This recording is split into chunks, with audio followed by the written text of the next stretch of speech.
Welcome to NexTechie XForce. The Brief. Mapping the weekly pulse of global military innovation. Let's get rolling.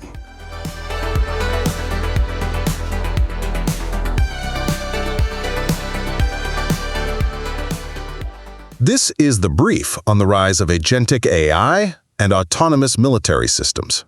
Okay, so what's happening in early 2026 is this pretty massive disconnect. You've got diplomats in conference rooms trying to figure out the rules for all this, but at the same time, the military is already deploying lethal autonomous hardware. First, let's look at the policy side. At the REAIM summit in Spain, which is, the big global meeting on this, the whole conversation has changed. We're not just talking about abstract ethics anymore. The new buzzword is agentic AI. These are systems that can actually set their own sub-goals.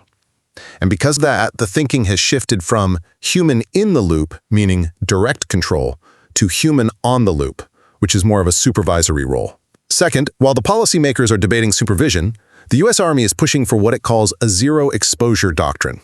They've put out a call for an autonomous decontamination system. The goal? Use swarms of drones and robots to clean up chemical and biological hazards, keeping soldiers completely out of harm's way. And finally, the private sector is all over this.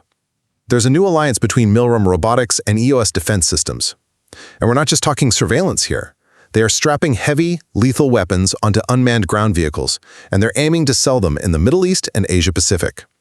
So, while diplomats in Spain are figuring out how to supervise the AI, the defense industry and the Army are already building the machines that remove humans from the equation entirely.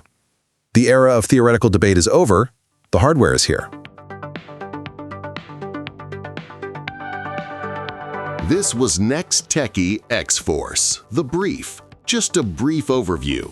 Upgrade your subscription to access the full newsletter and our detailed explainer video.